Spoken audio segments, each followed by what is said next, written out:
আপনারা দেখছেন পজিটিভ বার্তা platform. Think positive, be positive.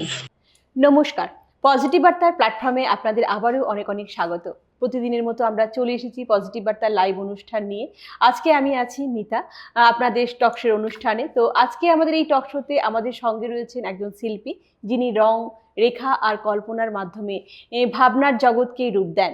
একজন আর্টিস্ট কেবল ছবি আঁকেন না, তিনি সমাজ, সংস্কৃতি এবং মানবিক অনুভূতিকে নিজের ক্যানভাসে ফুটিয়ে তোলেন। তার কাজের মধ্যে লুকিয়ে থাকে সময়ের প্রতিচ্ছবি, নিজের অভিজ্ঞতা, কখনো প্রতিবাদ, কখনো ভালোবাসা। শিল্পী হচ্ছেন সেই মানুষ যিনি নীরবতাকে কথা বলতে শেখান রঙের ভাষায়, আকারের মাধ্যমে। আজ আমরা ওনার কাছ থেকেই শুনবো শিল্প সৃষ্টির আনন্দ ও সংগ্রামের কথা। চলুন আজকে আমাদের মধ্যে যিনি উপস্থিত আছেন ওনার সঙ্গে পরিচয় করে নিই। নমস্কার স্যার। হ্যাঁ, নমস্কার ম্যাম। নমস্কার সবাইকে। আপনাকে আমাদের পজিটিভ বার্তা প্ল্যাটফর্মে অনেক অনেক স্বাগত। স্যার, প্রথমে আপনার কাছ থেকে আপনার পরিচয়টা একটু জেনে নেব। ঠিক আছে। আমার নাম হলো দীপায়ন চৌধুরী। আমি বেসিক্যালি একজন আর্টিস্ট। আমি ইংলিশ মিডিয়াম ব্যাকগ্রাউন্ড স্কুল থেকে পড়াশোনা করেছি, সিবিএসসি বোর্ডের থেকে। তারপর এখানে আমাদের government college of art and craft Tripura থেকেই প্রথমে ডিপ্লোমা কোর্স করেছি পেন্টিংয়ে। তারপরে পেন্টিংয়ের থেকেই আমরা গ্রাজুয়েশন কোর্স করলাম আর কি। তারপরের থেকে মানে পথচলা চলছে, এখনো সেই পথচলা চলছে, চলে যাবে। ঠিক, ধন্যবাদ স্যার। তো এরপরে জানতে চাইবো আপনার যে এই যে শিল্পের জগতে কিভাবে আসা, সেই জার্নিটা একটু গল্পটা শুনে নেব। জার্নিটা তো বলতে গেলে অনেকটাই লম্বা। শর্টে বলছি আমি। ছোট থেকে দেখে আসছি পাড়ার, ধরুন দাদা দিদি ওরা বড়রা যারা ছিল পেন্টিং করতো, ওদের মানে আর্ট স্কুলে শিখতো। ওইখান থেকে দেখেই মানে মানে কালারের প্রতি একটা মানে ভালোবাসা জন্মায়। ওইখান থেকে আস্তে আস্তে বাড়িতে ট্রাই করি, করতে করতে তারপর মোটামুটি দেখি মানে ওই জিনিসটার প্রতি মানে ভালোবাসা জন্মে গেছে। তারপরে বাড়িতে প্র্যাকটিস করতে করতে করতে করতে এই আজকে এতটুকু আর কি মোটামুটি। মানে মানে সেরকম বলতে গেলে কোনো আর্ট স্কুল টুলে গাইডেন্স আমি নিইনি, যাই করেছি বাড়িতেই করেছি। হ্যাঁ, মা খুবই ইন্সপায়ারিং ছিল, মা খুবই ইন্সপায়ারিং করতো, প্লাস প্লাস এখনও করে। তো কত বছর ধরে এই এই একদম ছোটবেলাতে শুরু করে। আমি কলেজ পাস আউট হয়েছি 2015-তে। তারপর থেকে মার্কেটে কাজ করছি আর কি। আচ্ছা, তো এরপরে জানতে চাইবো যে কোন বিষয় বা অনুভূতি আপনার সৃষ্টিকে বেশি প্রভাবিত করে?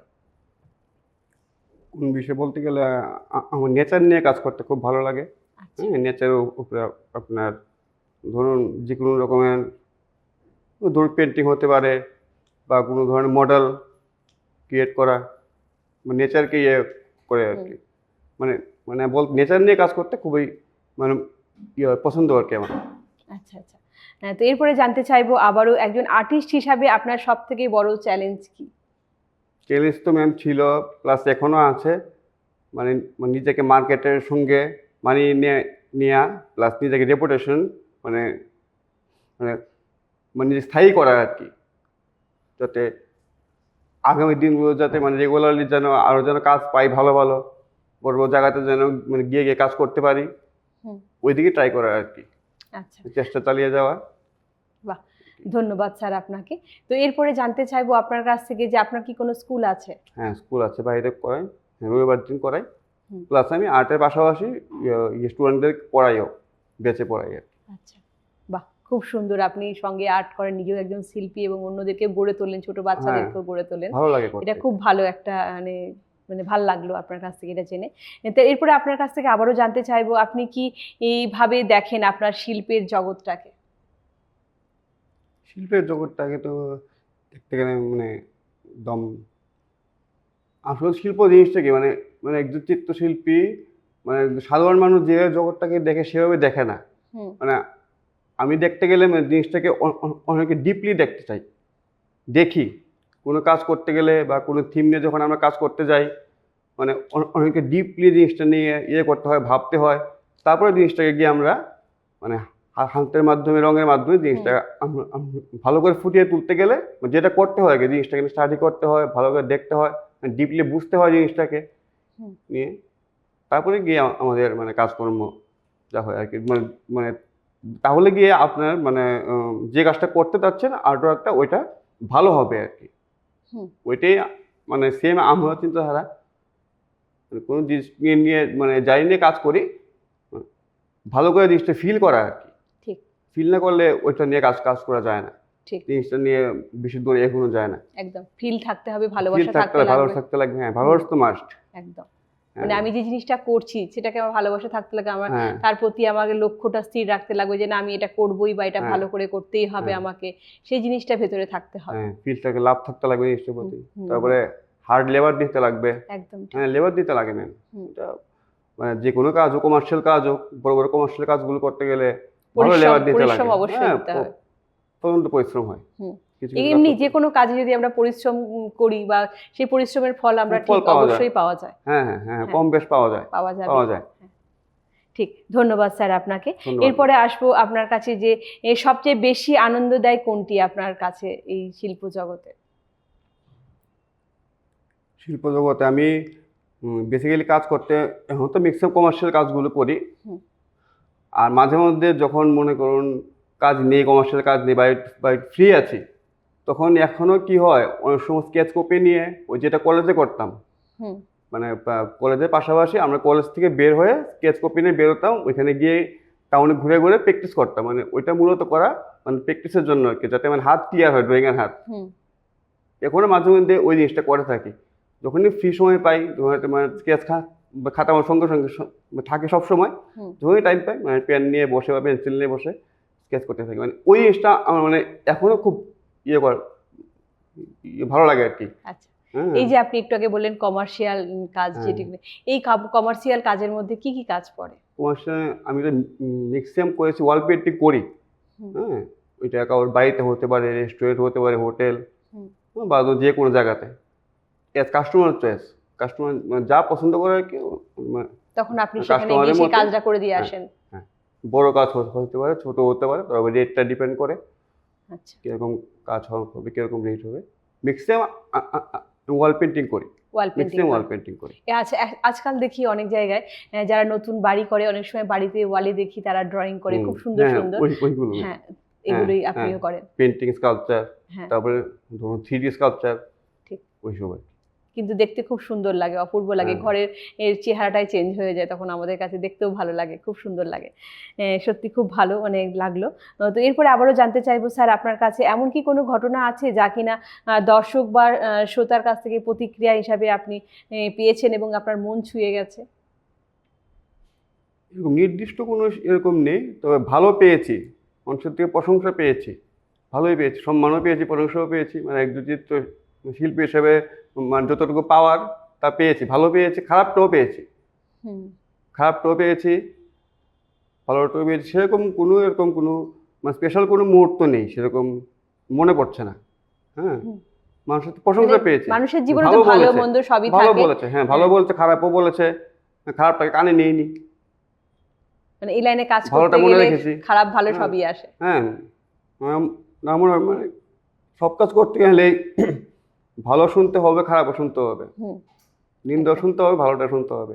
ওই ভালোটাকে কানে রাখতে হয়, আর এটা খারাপটাকে বাদ দিয়ে দেওয়া আর কি। ঠিক, দিয়ে একদম ঠিক লাইফে কথা বলেছেন, মানে যেটা কিনা আমাদের পজিটিভ হ্যাঁ বার্তায় বলা হয় যে ভালোটাকে নিয়ে আমরা এগিয়ে যাব, পজিটিভ বার্তার সঙ্গে ভালোটা আমরা নিয়ে যেতে চলবো, হয়, কিন্তু নেগেটিভিটির সঙ্গে নয়, যেটা না, নেগেটিভিটিকে negativity আমরা নয়। দূরে সরিয়ে দিতে চাই আমরা। হ্যাঁ, যতটুকু পারি আমাদের দূরে সরে রাখতে এটাই চাই। উদ্দেশ্য এবং মানে আর করলে লক্ষ্য। ভালো, হ্যাঁ, হুম। সরিয়ে রাখতে পারলে ভালো আর কি, হুম।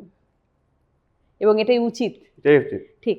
এবং আগামী প্রজন্মের জন্য কি বার্তা দেবেন, যারা ড্রয়িং শিখতে চায় বা ড্রয়িং নিয়ে কাজ করতে চায়, তাদের জন্য আপনি কি বার্তা দেবেন? ভালো করে শিখুক, ভালো করে শিখো, মন দিয়ে শিখো। আগেরকার সময় এতটা স্কোপ ছিল না আমাদের রাজ্যে, এখন আস্তে আস্তে স্কোপ বাড়ছে অনেক। ভালো করে শিখো তোমরা সবাই, ভালো করে শিখলে পরে আগামী দিন আরও ভালো ভালো স্কোপ আসবে কাজ করার। হুম। এখন তো ম্যাক্সিমাম দেখা যাচ্ছে কি এখান থেকে গ্রাজুয়েশন করার পর ম্যাক্সিমাম স্টুডেন্ট বাইরে চলে যাচ্ছে হুম। মাস্টার্স করার জন্য। ত্রিপুরা থেকে কিন্তু ফেসিলিটি চালু হয়েছে কিন্তু মাস্টার্স করার, হুম। পেন্টিং স্কাল্পচারে আছে ফেসিলিটি। তারপরেও আমি বলবো তোমরা ভালো করে করো, করতে করতে ভালো জায়গাতে গেলে, তো ভালো করে শিখতে পারলে নিশ্চয়ই এটা মানে বেনিফিট পাওয়া যাবে। ঠিক। আর এখন আমাদের আগামী যত বাচ্চা মানে আরো ভালো ভালো স্কোপ আসছে, আরো একদম দিনকে দিন ডেভেলপমেন্ট হচ্ছে, মানুষের চিন্তা আরো পাল্টাচ্ছে। একদম হ্যাঁ, ঠিক। আজকে থেকে 20 বছর 30 বছর আগে তো কেউ ওয়াল পেন্টিং করাতো না, হুম। ওয়াল পেন্টিং জিনিসটা কেউ অনেকে জানতো না। তো এখন কিন্তু করাচ্ছে, তো আস্তে আস্তে তো ডিমান্ডটা বাড়ছে, এর জন্য বলছি হুম। যদি করতে হয় তো ভালো করে যদি করে সবাই তাহলে নিশ্চয়ই একটা স্কোপ আছে। ঠিক। তো এমনিও বলবো যে আজকালকার দিনে মানে এখনকার বর্তমান দিনে আমাদের বাচ্চারা যেমন ড্রয়িং এর প্রতি প্রচন্ড আগ্রহ তাদের হ্যাঁ। জন্মেছে, ঠিক সঙ্গে সঙ্গে গার্জিয়ানরাও তাদেরকে উৎসাহ দেয় খুব ভালোভাবে হুম। যে কিভাবে তারা ড্রয়িংটা নিয়ে এগিয়ে যাবে, এবং তারা পড়াশোনার পাশাপাশি শুধু ড্রয়িং না, নাচ গান আবৃত্তি সবকিছুই কালচারাল যে প্রোগ্রামগুলো আছে তারা সঙ্গে রাখে এবং তাদের ব্রেনটা ডেভেলপড হয়। খুব ভালো হয়। ঠিক একদমই তাই। তো এরপরে স্যার যে জানতে চাইবো আপনার কাছে যে এই ছোট বাচ্চারা যে ড্রয়িং শেখে, তাদের ড্রয়িং এর প্রতি তারা তো বোঝে না রং সম্বন্ধে অতটা, এমনি ভালো খারাপ আমরা কোনটা বোঝে না। হ্যাঁ, হ্যাঁ অনেকটাই বোঝে না। তো তাদের সেই আগ্রহটা বাড়ানোর জন্য আপনি কি করেন? এখন বলতে গেলে সব বাচ্চা তো একরকম হয় না, হুম। বিভিন্ন বাচ্চা বিভিন্ন রকম চাহিদা হয়। হ্যাঁ, বা কেউ ধরুন মানে সবাই তো মানে সেম জিনিসটা একভাবে বুঝে নিতে পারে না।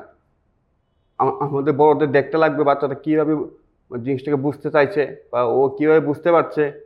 হ্যাঁ, কীভাবে করালে ও জিনিসটা বুঝতে পারবে, টেকনিকটা মানে কোনটা অ্যাপ্লাই করলে বাচ্চাদের জন্য সুবিধা হবে জিনিসটা বুঝতে। হুম। হ্যাঁ, বা কোন জিনিসটা করালে ও জিনিসটার মধ্যে বেশি ইন্টারেস্টেড, কালার দিয়ে করাচ্ছি নাকি পেন্সিল দিয়ে করাচ্ছি না কি দিয়ে করাচ্ছি, নাকি ও পেন্টিংয়ে বাদ দিয়ে ক্রাফটের মধ্যে বেশি ইন্টারেস্টেড, ওইটা আমাদের বড়দের দেখে বুঝতে লাগবে। ওই ওই দিকটা বুঝে তারপরে ওই দিকে নিয়ে যাও ওকে, আশা করি ইন্টারেস্ট ভালোই যাবে, ভালোই যাবে। ঠিক। হ্যাঁ, ধন্যবাদ স্যার। মানে বলতে গেলে ওইটা আর কি, মানে যে যেদিকে ইন্টারেস্টেড ওই দিকে গেলেই ভালো আর কি, মানে ফিউচার শাইন করার মানে চান্স থাকে আর কি, একদম ঠিক। স্কোপটা বেশি থাকে আর কি। একদম ঠিক। হ্যাঁ, তো স্যার এরপরে আপনার কাছ থেকে আবারও একটি প্রশ্ন জেনে নেব যে আপনি কিভাবে একটি ভাবনা ও কনসেপ্টকে চিত্র বা শিল্পের রূপ দেন? আমি তো প্রথমেই বললাম যে আমি মানে ঘরে আমি নিজের জন্য সেরকম কাজ করি না, মানে টাইম পাই না, বুঝলেন তো। কমার্শিয়াল কাজ করে, তারপর টিউশন থাকে অন্য, বাচ্চাদের পড়াই, তো আমি ম্যাক্সিমাম তো কমার্শিয়াল কাজই করি। কমার্শিয়াল কাজ করতে গেলে তো ওইটা মানে আমি বল 90% যে কাস্টমার করাচ্ছে ওনার পছন্দ দিয়ে করতে হয়। তো তখন কাস্টমার যেটা চয়েস ওটার উপরে, মানে এখন তো আমি নেটের থেকে সাহায্য নিতে পারি, নেট খুলে অনেক রকম চলে মানে আসে পেন্টিং হ্যাঁ আমাদের মধ্যে। সেম থিমের ধরুন পেয়ে গেলাম, ওইখান থেকে দেখে আইডিয়া নিয়ে হ্যাঁ তারপর কিছুটা নিজের থেকে ইনপুট করে মিশিয়ে সবগুলো মানে একটা কাজ করতে হয় আর কি। ঠিক। ধন্যবাদ স্যার। এরপরে আবারও একটি প্রশ্ন নিয়ে। আপনার কাজের মাধ্যমে আপনি সামাজিক মানে মাধ্যমকে বা সমাজকে কি বার্তা দিতে চান? বলতে চাই আমি যে এখন ছোটোবেলা থেকে জিনিসটাকে ভালোবেসে এসেছি, ভালোবেসে করেছি, চর্চা করেছি, তাই হয়তো আজকে মানে মোটামুটি একটা লেভেলে আসতে পেরেছি। বলবো না সেরকম মানে বড় লেভেলে গেছে, এখনও বড় লেভেলে যাওয়াটা আরও অনেক দূর। তবে ভালো করে যদি কোনো কিছু করা যায়, মন দিয়ে যদি করা যায়, যে কোনো কিছু হোক, নাচ গান আবৃত্তি পড়াশোনা যাই হোক, যদি সিরিয়াসলি করা যায়, ফুল এফোর্ট দিয়ে করা যায়, তাহলে মানে বলবো সাকসেস আসাটা একদম বাধ্য, আসবে। হ্যাঁ, দেরি হোক বা তাড়াতাড়ি হোক, আসবে, সাকসেস আসবে, এই আর কি। তো আপনি কি মনে করেন আমাদের এই যে শিল্প যেগুলো আছে বিভিন্ন ধরনের, এগুলো কি সমাজ বদলাতে পারে আমাদের? হ্যাঁ, বদলাতে পারে। হ্যাঁ, কথাই তো আছে, মানে একটা ছবি কিন্তু মানে অনেক কিছু বলে যায়। হ্যাঁ, নিজে মুখে বলে না হয়তো, মানুষ দেখে এটাকে মানে অনেক রকম মানে আইডিয়া করতে পারে, সেন্স করতে পারে। বড় বড় চিত্রশিল্পীরা তাদের মনের ভাব অনেক ফুটিয়ে রকম তোলে হ্যাঁ ছবির ছবি এঁকে মাধ্যমে। গেছে। পৃথিবীর বিখ্যাত বিভিন্ন ছবি আছে। কেন বিখ্যাত হয়েছে? ওইগুলো তো নিশ্চয়ই মানে কোনো একটা মানে কারণ আছে, রিজন আছে। ওইগুলো পপুলারিটির পেছনে মানুষ পছন্দ করেছে, দেখে বুঝতে পেরেছে কি বলতে চাইছে ছবিটার মাধ্যমে শিল্পী। ওই কারণে তো ছবিগুলো প্রসিদ্ধ হয়েছে না। ওইটাই বললাম, মানে একটা ছবি অনেক কিছু মানে বলার ক্ষমতা থাকে, যদি মানে ওইটা মানে শিল্পীটা কীভাবে করেছে ওনার চিন্তা ভাবনা ঠিক মানে ছবিটার মাধ্যমে ফুটিয়ে তুলতে পারে। ধন্যবাদ স্যার। তো স্যার এরপরে জানতে চাইবো, আপনার তো একটা স্কুল আছে বললেন, তো সেই স্কুলে আপনি তো বাচ্চাদেরকে ড্রয়িং শেখান। তো আমি জানতে চাইবো যে কালার তো আমাদের অনেক ধরনের আছে। প্রথমে বাচ্চারা যখন দেখি ড্রয়িং করে তখন তারা পেন্সিল দিয়ে করে, তারপরে পেস্টেল কালার আছে, হ্যাঁ তারপরে ক্রেয়ন্স, তারা বিভিন্ন এই যে স্টেপ বাই স্টেপ, এটা হ্যাঁ। কখন কিভাবে ধরা উচিত যদি একটু বলে দেন। প্রথমত যখন ড্রয়িং শিখে তখনও তো মানে ক্রেয়ন্স দিয়ে করানো হয়। হ্যাঁ, প্রথমত ক্রেয়ন্স দিয়ে করানো হয় 2-3 বছর। তারপর যখন দেখা যায় বাচ্চাটা করতে করতে হাত ওর মোটামুটি ক্লিয়ার হয়ে গেছে, মোটামুটি স্ট্রেংথ এসছে হাতে, তুলিটা ধরতে পারবে, তখন আস্তে আস্তে ওয়াটার কালারের দিকে, ব্রাশের দিকে আস্তে আস্তে এগুলো হয়। তারপর করতে করতে যখন দেখা যায় আরেকটু ভালো করছে, তখন দেখা যায় গিয়ে ওয়েল কালার বা ধরুন অ্যাক্রিলিক পেন্ট ওইসব দিয়ে করানো যায়। মানে ওইগুলো হচ্ছে মানে আপনি যত বড় হবে তত মানে মানে কালারের দিকেও ডেভেলপমেন্ট আসবে আর কি। আস্তে আস্তে ক্রেয়ন্স থেকে শুরু করে অ্যাক্রিলিক টেকনিক শুরু করে হুম যতগুলো আছে আস্তে আস্তে মানে স্টেপ বাই স্টেপ লেভেলগুলো আর কি। হুম ধরুন আর্ট স্কুলে ভর্তি হলে প্রথম ধরুন আদ্য মধ্য পূর্ণ প্রাইমারি ক্রেয়ন্স দিয়ে করলো, তারপরে first year second year third year poster colour দিয়ে করলো। তারপরে যে টিচার ও যখন বুঝতে পারবে যে না বাচ্চারা ভালো করছে ওয়াটার কালার দিয়ে, তখন ওকে আস্তে আস্তে ক্রেয়ন্সে কালার ওই সরি ক্রেয়ন্স না অ্যাক্রিলিক কালার ধরালো, অয়েল কালার ধরালো। হুম হুম এই আর কি। ধন্যবাদ স্যার, খুব সুন্দর একটা মানে এটা আমাদের খুবই বাচ্চাদের জানার দরকার এবং গার্জেনদেরও জানার দরকার যে আমাদের বাচ্চাদের প্রথমেই যে বড় বড় কালার আছে ওগুলো না ধরিয়ে না প্রথমে একদম পেন্সিল থেকে শুরু করে তারপরে অয়েল পেন্টিং, যেগুলো অয়েল পেন্টিং না মোম বেস থেকে পেন্সিল শুরু করলে ভালো আর কি, বেস থেকে শুরু। ঠিক ক্রেয়ন্স যেটা বলি আর কি, আমরা ক্রেয়ন্স যেটা বলি মোম পেন্সিল, বাংলাতে মোম মোম পেন্সিল পেন্সিল, বলি। হ্যাঁ, হ্যাঁ, ঠিক ক্রেয়ন্স বলি। একদম। হ্যাঁ ধন্যবাদ স্যার। এরপরে আবারও জানতে চাইবো একজন সফল শিল্পী হতে গেলে কি কি গুণ থাকা প্রয়োজন বলে আপনি মনে করেন? প্রথমত বলবো তো কাজের প্রতি নিষ্ঠা থাকতে লাগবে, হুম ভালোবাসা থাকতে লাগবে। এই দুটো হচ্ছে মেইন জিনিস। নিষ্ঠা থাকতে লাগবে, ভালোবাসা থাকতে লাগবে। প্রথম প্রথম দেখা যায় হয়তো কাজ করলে পরে সেরকম সাকসেস পাওয়া যায় না। হ্যাঁ, ফাইন্যান্সিয়াল দিকে সেরকমভাবে আপনি ইনকাম করতে পারছেন না বা মানুষও বেশি দেখতে পাচ্ছেন না, মানে তখন মানে হার মানতে নেই, লেগে থাকো। হুম লেগে থাকতে থাকতে একটা সময় গিয়ে সাকসেস আসবে। সেটা যে কোনো হ্যাঁ, কাজ হ্যাঁ, হতে পারে। সফলতা হওয়া যায়, সফল পাওয়া যায়। মানে আমার সঙ্গে সেম সেম জিনিসটা হয়েছে। মানুষে অনেক খারাপ খারাপ কথাও বলেছে, তো আমি ওইগুলো কানে নিয়ে নিয়ে নেগেটিভগুলো কানে নিয়ে নিয়ে ওই লেগে রয়েছি। লেগে থাকার ফলে আপনাদের সামনে সামনে বসলাম আর কি। ঠিক একদম, আজকে আপনি এক সফল শিল্পী হতে পেরেছেন এবং তারপরে উনি আমাদের স্টেজে এসেছেন এবং আজকে স্যার আমাদের এই কথা স্যারের গল্পগুলি আমরা শুনতে পাচ্ছি, সফল শিল্পী হিসাবে যে গল্পগুলি। ধন্যবাদ স্যার। তো স্যার তো অনেক হাতের কাজ করেছেন এবং সেই কিছু কাজ আমরা দেখে নেব আমাদের স্ক্রিনে।